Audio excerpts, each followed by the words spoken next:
வணக்கம் நண்பர்களே.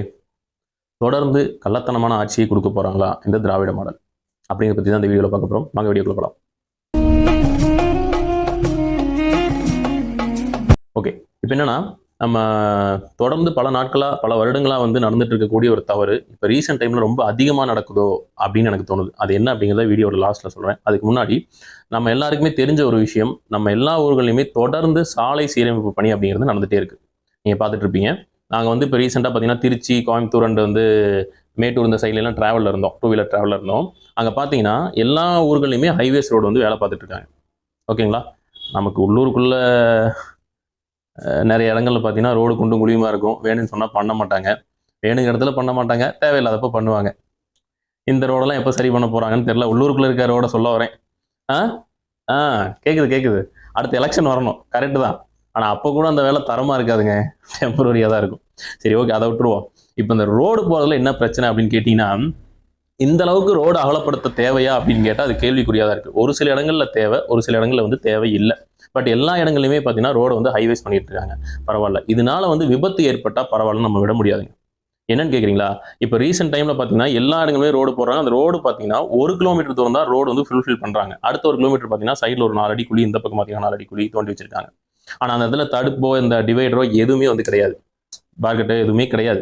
எதுவும் இல்லைங்கிறப்போ உங்களுக்கு விபத்து நடக்கிறதுக்கான வாய்ப்பு ரொம்பவே அதிகம். சரிங்களா? 1 கிலோமீட்டருக்கு ஒரு தரைப்பாலம் இருக்குது, அதையும் சீரமைச்சிட்டு இருக்காங்க. ஒரு பக்கம் மட்டும்தான் வழி வெட்டி இன்னொரு பக்கம் வேலை செய்கிறாங்க. மறுபடியும் இது முடிஞ்சதுக்கப்புறம் இந்த பக்கம் மாற்றி இப்படி ரோடு இது பண்ணிட்டு இருக்காங்க. இப்படி இருக்கிற பட்சத்தில் நீங்கள் ரோடு வேலையே முடிக்காமல் நடுவில் டிவைடர், ரோட்டுக்கு நடுவில் டிவைடர் போட்டு வச்சுருங்க. அதாவது புது ரோட்டுக்கான வெள்ளக்கோடு எதுவுமே நீங்கள் போடலை, பட் நடுவில் டிவைடர் மட்டும். டிவைடர் வந்து பெருசு கிடையாதுங்க, அந்த 1 அடி தூரத்தில் காங்கிரீட்டில் போடுவாங்க, ஒரு மிஷின் வச்சு அதை போட்டு வச்சிருக்கிறாங்க. அந்த இடத்துல ஒரு சின்ன லைட் கூட கிடையாது. ஆல்ரெடி உங்களுக்கு ரோட்டு சைடில் இருந்த லைட்டை பூரா எடுத்துட்டீங்க, ரோடு பெருசு பண்ணுறங்கிற பேரில். நடு ரோட்டில் ஒரு லைட் கிடையாது. நைட் நேரத்தில் நிறைய விபத்து நடக்குது. காருக்காரங்க சைடு எடுத்துகிட்டு போகிறாங்க, அப்படியே டிவைடருங்க தான் ஸ்டார்ட் ஆகினா அந்த அப்படியே கொண்டு மேலே ஏற்றிடுறாங்க. சைடு எடுக்கும்போது பார்த்தீங்கன்னா சைடில் அந்த இடத்துல டிவைட் இருக்கிறதே தெரியாது. இது வாகன ஓட்டிகள் மேலேயும் தவறு இருக்குது, பட் லைட்டே இல்லைங்கிறப்ப நம்ம அதை இவங்க மேலே மட்டும் முழு தவறை சொல்ல முடியாது இல்லையா? அதனால இதுக்கு ஒரு சோலார் லைட்டாவது அரேஞ்ச் பண்ணலாமா ஒரு நடு ரோட்டில்? ஒன்றும் இப்போ 2 நாளைக்கு முன்னாடி நான் பார்த்தேங்க, ஒரு வெள்ளக்கோயில் டு கோயம்புத்தூர் போகிற இடம் கரெக்டான ஞாபகத்தில் இல்லை. அங்கே பார்த்தீங்கன்னா ஒரு லாரி, டேங்கர் லாரி அந்த தரைப்பாலம் வேலை நடந்துட்டு இருக்கு. அதுக்கு கொஞ்சம் முன்னாடி, அந்த பாலத்துக்கு கொஞ்சம் முன்னாடி, 10 அடி முன்னாடி பார்த்தீங்கன்னா லாரி கவுந்து கிடக்கு, அப்படியே அப்செட் ஆகி கிடக்கு டேங்கர் லாரி. லாரியில் வந்தவங்களுக்கு என்னாச்சு, அது நைட்டில் நடந்திருக்கு. நான் பார்த்தது காலையில், நைட்டில் நடந்திருக்கு. லாரியில் வந்தவங்களுக்கு என்னாச்சு ஏதாச்சும் எதுவும் தெரியல. லாரி ஆனால் கவுந்து கிடக்கு. இந்த லாரி சொந்தக்காரன் என்ன பண்ணுவான், எவ்வளோ செலவாகும், உயிர் சேதம் ஏற்பட்டால் அந்த குடும்பம் என்ன பண்ணும், இதெல்லாம் எதுவுமே தெரியாது. ஸோ அந்த இடத்துல ஒரு பாரிகார்டு வச்சிருக்கலாம், இல்லை ஒரு டிவைடர் வச்சிருக்கலாம், எதுவுமே கிடையாது. இது அரசினுடைய அலட்சியமா, இல்லை அந்த இன்ஜினியருடைய அலட்சியமா, சம்மந்தப்பட்ட அதிகாரிகளா, யாரை குறை சொல்கிறதுன்னு தெரியல. இன்னொரு விஷயம் என்னன்னு கேட்டிங்கன்னா, முதலே சொன்னீங்களா ரொம்ப நாளாக நடக்கக்கூடிய ஒரு தவறு அப்படின்னு, அது என்னன்னு பார்த்தீங்கன்னா மரங்களை வெட்டுறது. இது தொடர்ந்து நடந்துக்கிட்டே தான் இருக்குது. ஓகேங்களா? பட் தமிழ்நாட்டில் மட்டும்தான் அது அதிகமாக நடந்துட்டு இருக்கு. கேரளாவில் போய் மரம் வெட்டுவாங்களான்னு பார்த்தீங்கன்னா வாய்ப்பு ரொம்ப கம்மி. நான் கோட்டயம், பாலா இந்த ஏரியாலாம் போயிருக்கேங்க. அங்கே நீங்கள் போய் பாருங்கள், ஊருக்குள்ளே மரம் வளர்த்துட்டு இருக்காங்களா, இல்லை காட்டுக்குள்ளே வீடு கட்டியிருக்காங்கிற அளவுக்கு இருக்கும்.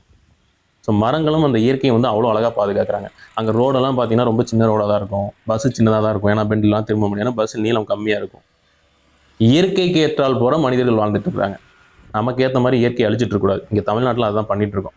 ஓகேங்களா? இதே கேரளாவில் ஒரு ரோடு போடுறாங்க, ஒரு மலை இருக்குது அப்படின்னா அந்த மலையை டனல் மாதிரி பண்ணி ஒரு டனல் போட்டு மலையை கிராஸ் பண்ணி போகிறதுக்கு ஒரு ரோடு ஏற்படுத்துவாங்க, இல்லாட்டி சுற்றி போகிறதுக்கு பண்ணுவாங்க. நம்ம ஆளுங்க என்ன பண்ணுவாங்க, அந்த இடத்துல மலை இருந்ததுக்கான தடையுமே இல்லாமல் அழிச்சிட்டு தரமட்டமாக்கி பொட்டக்காட்டு மேலே ரோடு போகிற மாதிரி பண்ணுவாங்க. எப்படி சல்லி சல்லியா நொறுக்கிட்டீங்களா? அப்படி கரெக்டு தானே? ஸோ இப்படி தான் தமிழ்நாட்டில் நடந்துட்டு இருக்கு. இது தொடர்ந்து இப்படியே நடந்துட்டு இருந்தது அப்படின்னா இங்கே இயற்கை வளம் அப்படிங்கிறது சுத்தமாக இருக்குது. ஏன்னா தமிழ்நாட்டுக்கு தேவையான எல்லா இயற்கை வளமே இங்கே இருக்குங்க. ஆனால் மேக்சிமம் அழிச்சிட்டோம். அதில் நம்மளும் ஒரு காரணம் தான், இல்லைன்னு சொல்ல முடியாது. நீங்கள் ரோட்டோரத்தில் போகிறீங்க, ஒரு மரம் இருக்குதுன்னா நீங்கள் ரிலாக்ஸ் பண்ணவோ, ஒரு லாங் டிரைவ் போகும்போது அங்கே உட்காந்து சாப்பிட்டு போகவோ அதுக்கான வாய்ப்புகள்லாம் இருந்தது. இப்போ அதுக்கெல்லாம் வாய்ப்பே இல்லை. நம்ம ரோடு வேலை ஆரம்பிக்கும் போதே நம்ம அதுக்கான தடை சொல்லியிருக்கலாம், இல்லை யார் ரோடு வேணும்னு சொல்லி கேட்டாங்க அப்படிங்கிறலாம் நமக்கு தெரியல. பட் தேவைங்கிற இடத்துல உள்ளூருக்குள்ளே எங்கேயுமே ரோடு இருக்காது. பட் இதெல்லாம் பண்ணிட்டு இருக்காங்க. நம்ம வேணுங்கிறப்ப செய்ய மாட்டாங்க, வேண்டாங்கிறப்ப அதை நிறுத்த போகிறதும் இல்லை. என்னமோ அவங்க பண்ணுறதை பண்ணட்டும். பட் இந்த விபத்துகளை தவிர்க்கிற மாதிரியோ, இந்த விபத்துகள் இல்லாமையோ, மரத்தை வெட்டாமையும் இந்த மாதிரி ரோடு சாலை வேலை பண்ணுறதுக்கான வாய்ப்பு இருக்கிறதா அப்படிங்கிறத கொஞ்சம் கன்சிடர் பண்ணுங்கள். இது சம்மந்தப்பட்ட அதிகாரிகளோ இல்லை அரசாங்கமோ யாரோ அதை கொஞ்சம் கன்சிடர் பண்ணி பாருங்கள். ஓகேங்களா? ஒரு பக்கம் பார்த்தீங்கன்னா கள்ளசாராயம் ஊத்தி கொல்றீங்க. இன்னொரு பக்கம் மணல வித்துடுறீங்க. ஆத்துல தண்ணியும் கிடையாது. மழை பெஞ்சா மழையா தண்ணி எங்க தேங்குதுன்னு தெரியாது. எல்லாம் வீட்டுக்குள்ள வந்துருது. நாங்க என்னதான் பண்ணுவோம்னு எனக்கு தெரியல. நீங்க இன்னொரு விஷயம் சொல்லணும்னு நினைக்கிறேங்க. திருப்பூர் சைடுல பார்த்தீங்க அப்படின்னா, இப்போ ஆல் ஓவர் தமிழ்நாட்டுல மழை பெஞ்சு எல்லா பக்கம் வெள்ளம்லாம் போயிட்டு இருக்கு அப்படின்னு சொல்றாங்க. சாரி வெள்ளம்லாம் போயிட்டு இருக்குன்னு சொல்றாங்க. திருப்பூர் டிஸ்ட்ரிக்ட பொறுத்தவரைக்கும் மழைங்கிறது ரொம்பவே கம்மிங்க. சும்மா லைட்டா தூறும். ரோடு நனையும் அவ்வளோதான். ஸோ ஆல்ரெடி இந்த ஏரியால மழை ரொம்ப கம்மியா தான் இருக்கு. பட் இங்க மரத்த இன்னும் வெட்டிட்டே இருந்தோம் அப்படின்னா, கண்டிப்பா திருப்பூர் இல்லாம போயிரும்னு நினைக்கிறேன். ஸோ கொஞ்சம் இது சம்மந்தப்பட்ட அதிகாரிகள் கன்சிடர் பண்ணணும் அப்படின்னு நினைக்கிறேன். ஸோ இப்போ வந்து உங்களுக்கு என்ன கேள்வி அப்படின்னா, இந்த மாரி விபத்துக்களை ஏற்படுத்தக்கூடிய மரங்கள வெட்டி, இந்த மாரியான சாலைகள் நமக்கு தேவையா? அப்படிங்கிறத கமெண்ட்ல சொல்லுங்க. இன்னொன்னு, இந்த மாரி சாலைய வந்து சீரமைப்பு பணி வந்து இந்த மாரி விபத்துக்கள் நடக்காம, அப்புறம் வந்து மரத்த வெட்டாம ஒரு பெஸ்ட் ஐடியா இது மூலியமா பண்ணலாம். இந்த மாரி ரோடு போட முடியும். அப்படின்னு ஏதாவது ஐடியா இருந்தனாலும் கமெண்ட்ல சொல்லுங்க. பெஸ்ட் ஐடியா இருந்தா நான் கமெண்ட்ல பின் பண்ணி வைக்கிறேன். நம்ம நெக்ஸ்ட் வீடியோல மீட் பண்ணலாம். நன்றி.